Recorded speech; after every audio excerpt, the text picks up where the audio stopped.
has no lonelier land than the rocks and ice we call Antarctica, a land embedded in the deepest freeze our planet can produce.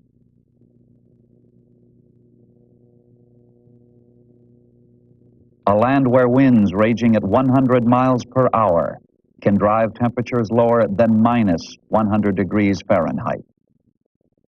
With its polar tilt, Antarctica slips into darkness for several months each year, winter at the bottom of the earth.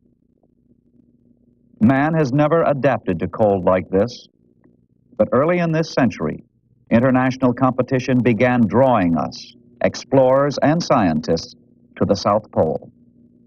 And it has taught us brutal truths about cold and darkness. But with experience, we learned how to cope with the elements, only to face isolation. In its own way, isolation has proven to be as terrible as ice. It suffocates with loneliness and calls out to insanity.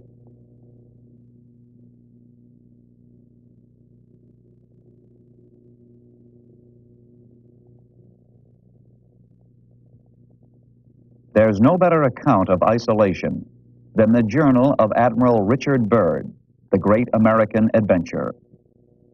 In 1934, he volunteered to run a tiny one-man research station throughout the Antarctic winter, a decision pitting himself, a solitary man, against the forces of cold and darkness. He had taken the post anticipating several months of therapeutic solitude, a chance to regain touch with his soul, to find oneness with nature.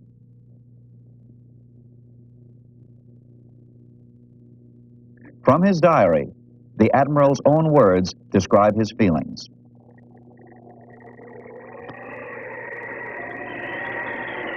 I thought at the time it was very good for me. Freed from materialistic distractions, my senses sharpened in new directions, and commonplace affairs of the sky and the earth and the spirit, which ordinarily I would have ignored had I noticed them at all, became exciting and portentous. The small sound of the hut, the hiss of the stove, the chatter of the instruments, the overlapping beats of the chronometers would suddenly leap out against the soundlessness. He began to appreciate sensations as never before. The midnight dark, the magnificent southern lights. It was exhilarating to contemplate the sky and luxuriate in a beauty I did not aspire to possess. In the presence of such beauty, we are lifted above natural crassness. Reveling in its freedom, his mind seemed to escape time and distance. The body stood still, but the mind was free. It could travel the universe with the audacious mobility of a Wellesian time-space machine. It was a fine thing to feel the mind go voyaging through space.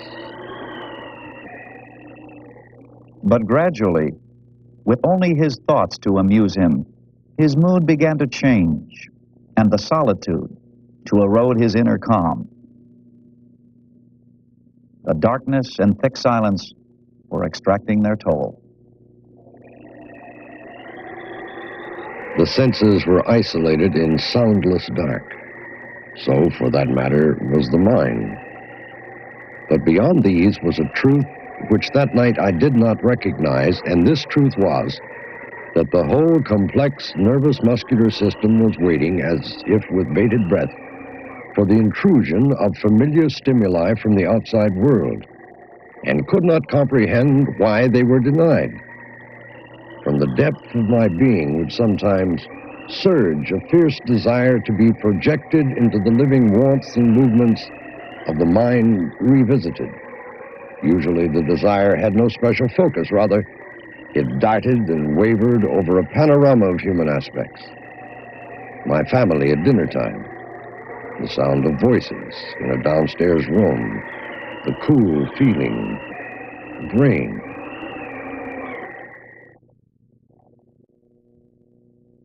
What was happening to the mind of Admiral Byrd was not exotic. It's surprisingly similar to the accounts of many other isolated people: shipwrecked sailors, solo navigators, marathon swimmers, prisoners. The fact is, isolation does do strange things to the mind. Psychologists call it sensory deprivation. And they've discovered that isolation cuts off the sensory inputs necessary to thinking. Experiments in deprivation have given startling results. At McGill University in the early 1950s, experimenters put individuals in small rooms and instructed them to lie on their backs with as little movement as possible. They wore visors on their eyes, gloves on their hands, cardboard sleeves on their arms, and foam rubber pillows wrapped up over their ears. The subjects could see light the way we're seeing it here: blank illumination with no patterns or images. They could hear only the monotonous drone of the ventilation fans.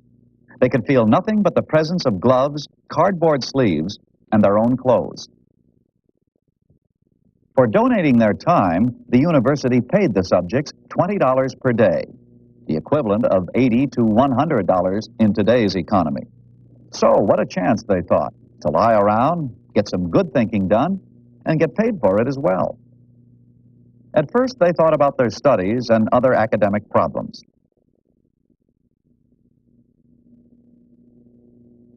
But continuous concentration began to get difficult. And at certain intervals, random thoughts, sometimes sexual fantasies, began to creep into their minds.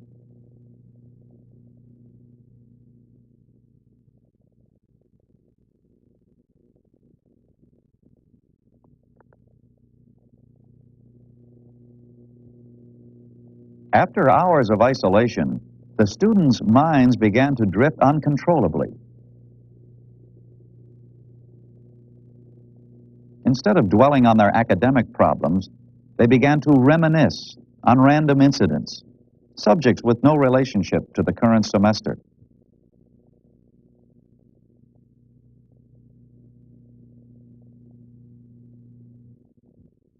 And then some subjects started to hallucinate. It began with simple squares, circles, stars flashing before their eyes.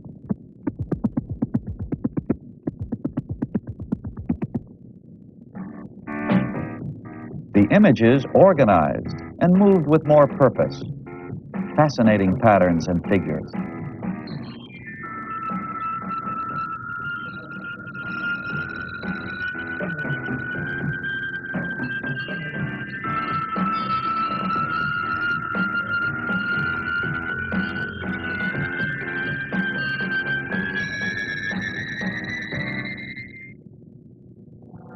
Then they took surrealistic forms. The subjects looked forward to these scenes at first, something vivid and strange to break the monotony.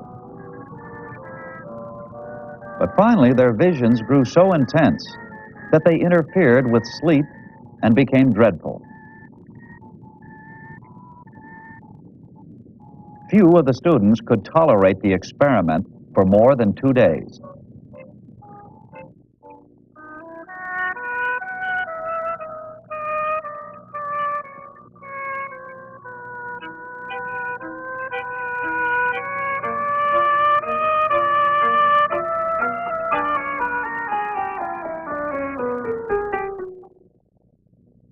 The effects lasted for some time after the experiment. 3 days later, when tested on simple problems like arithmetic, word associations, and speed of copying a prose paragraph, the experimental subjects generally did worse than those who hadn't experienced deprivations. Even their handwriting changed, as you can see in these examples taken before and after the experiment. Their perceptions, too, were affected for some time, with straight lines appearing curved, rooms appearing to move, and objects changing their size and shape. A student pilot is said to have been unable to tell up from down.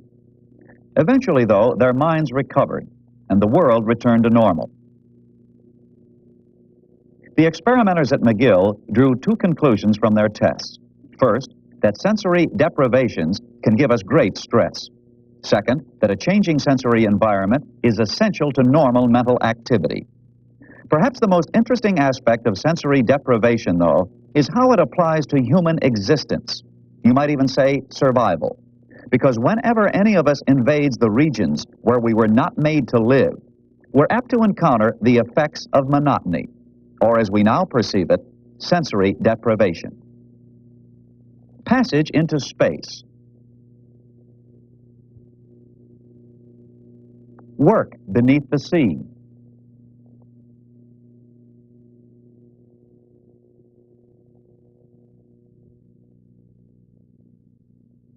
Surviving the desert.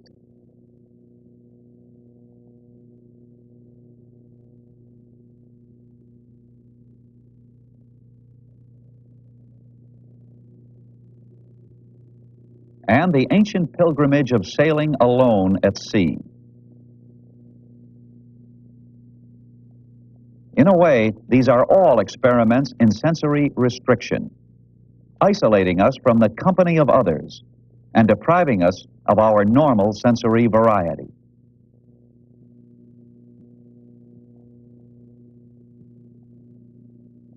It's a strange fact that all of these circumstances, as vastly different as they are, seem to have similar effects on the minds of human beings. For one thing, they tend to make us hallucinate.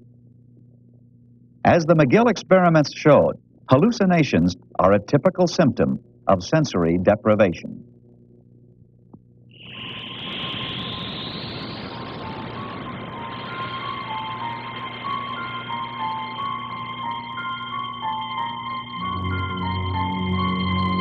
That's it. That's right, there it is. Right there. But why isn't no one to hear it? I'm here. I'm here.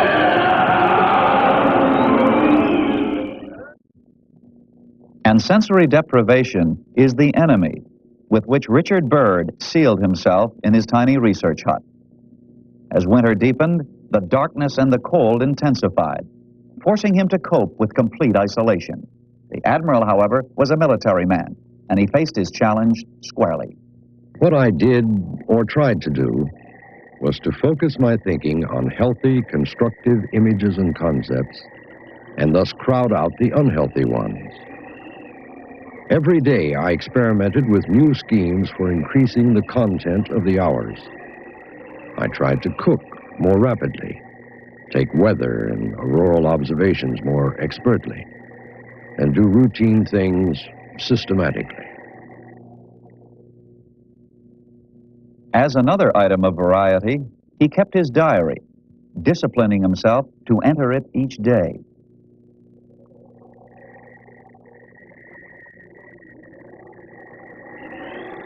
And tonight I sang while washing dishes.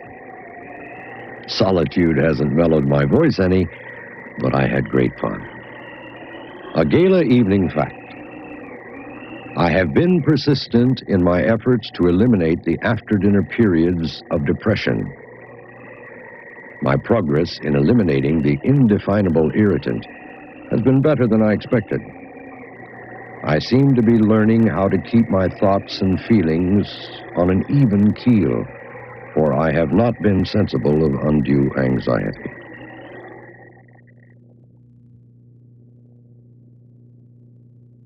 But others, isolated in monotony, have not been so strong or so fortunate as Admiral Byrd.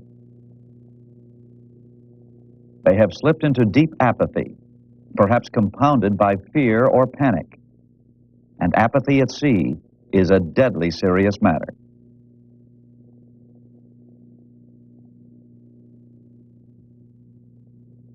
The fact is that 90% of shipwrecked sailors die within 3 days, long before their bodies should have failed from biological exhaustion.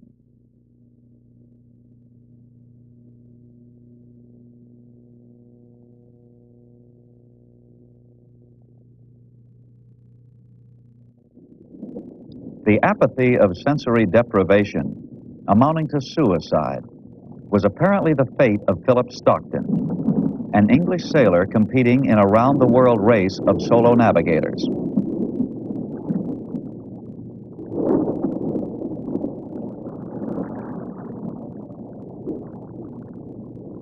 His empty yacht was found floating off the east coast of Africa, and we can only surmise that after lying becalmed for several months, the loneliness grew unbearable, and he sought his fate in the sea.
But why should isolation cause apathy?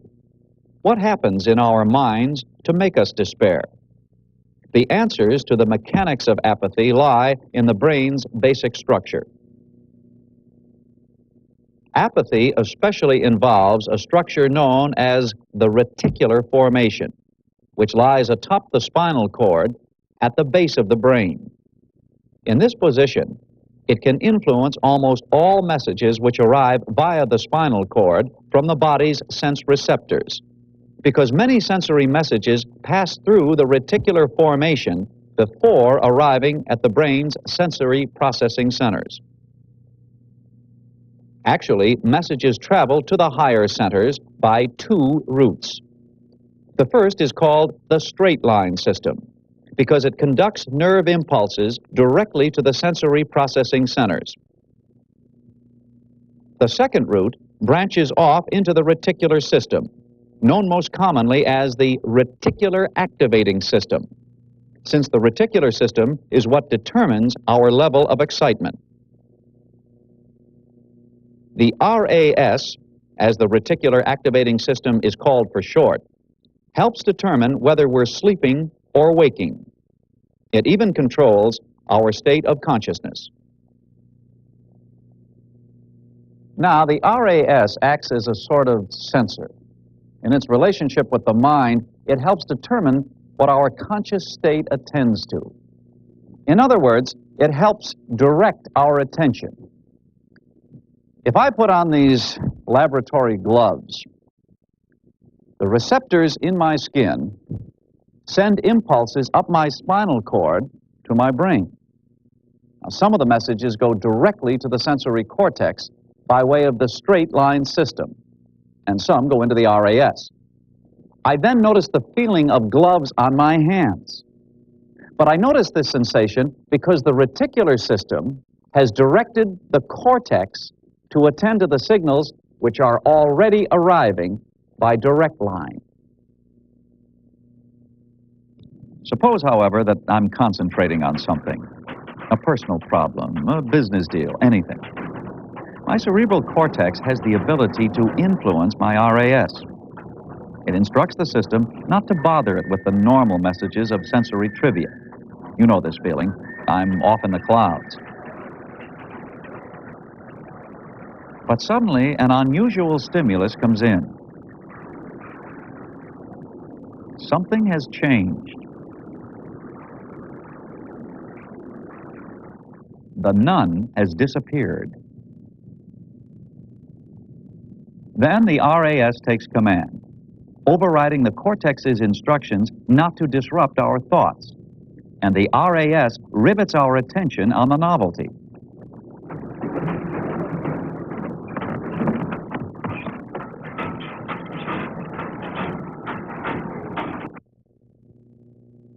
Under repetitive conditions, though, our attention will drop off. Videotaped observations of human infants gives a good example.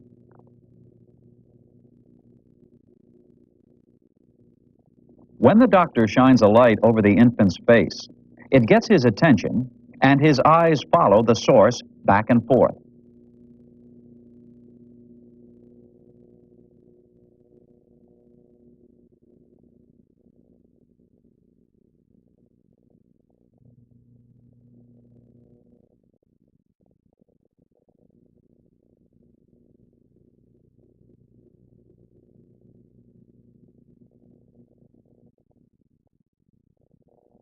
The same process holds for sound. The bell alerts the baby, his RAS directing his cortex to take note. But the second time, his attention drops off, and finally, he doesn't react at all. The reticular system has learned that the bell is an unimportant stimulus, which doesn't deserve the cortex's conscious time. So you can see then that the RAS is crucial to adult as well as to infantile existence. It simply keeps us conscious, and by selecting what we notice, makes us aware of the world. But ironically, the brain not only deals with sensory input, it also requires sensory input. In fact, a wide variety of sensations is necessary for the brain's proper functioning.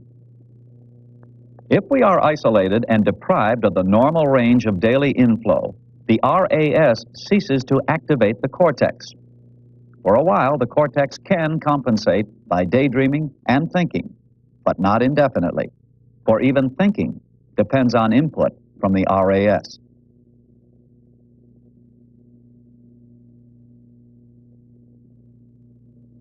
Returning to the good admiral, isolated in his icy burrow, we can now appreciate his problems in a new light, and we can see that he solved them intuitively by creating as much sensory variety and stimulation as he could in his daily routines. Every day I experimented with new schemes for increasing the content of the hours. I try to cook more rapidly, take weather and auroral observations more expertly, and do routine things systematically. And tonight, I sang while washing the dishes.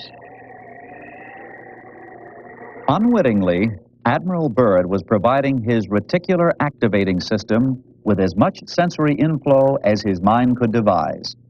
He chose the best possible strategy and preserved his sanity.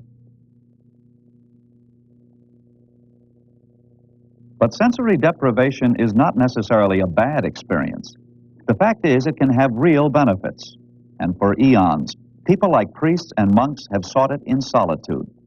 What happens then is intriguing. The conscious mind, to compensate for the drop in sensory inflow, concentrates on the much fainter signals which even a bleak environment produces. The mind magnifies the tiniest sensations and makes them enormously important. Many of these signals lead to personal insight.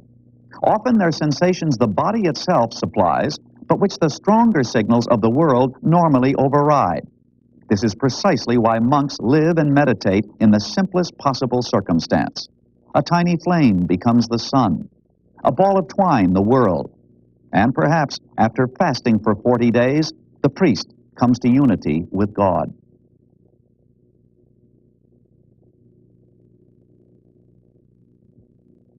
In contrast, sensory deprivation has worldly uses as well. It has become the basis for several schools of therapy. In one technique called time out, actually a modern version of good old-fashioned punishment, children who persist in bullying their peers are sent to a bare room to think about their transgression for a while.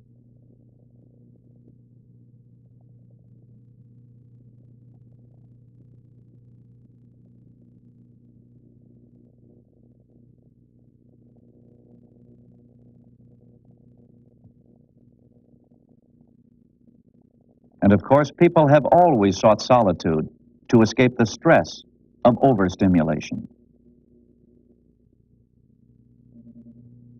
Experiments in sensory deprivation have revealed that our minds become more receptive to other points of view after some time in isolation. Therapists hope to exploit this receptivity, and they're even trying to control phobias like the fear of snakes, along with sexual dysfunction and autism. And they've had a surprising degree of success. But to function in ordinary situations, the brain requires a minimum level of sensory stimulation. However, we also know from experience that we can't tolerate too much stimulation for too long. The brain does best with a balance of sensory input, a mixture of excitement and relaxation. It's no accident that most of us seek a variety of activities, interspersed with quiet times.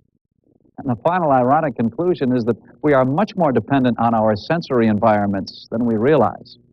Of course, this is really just common sense that most of us can derive for ourselves.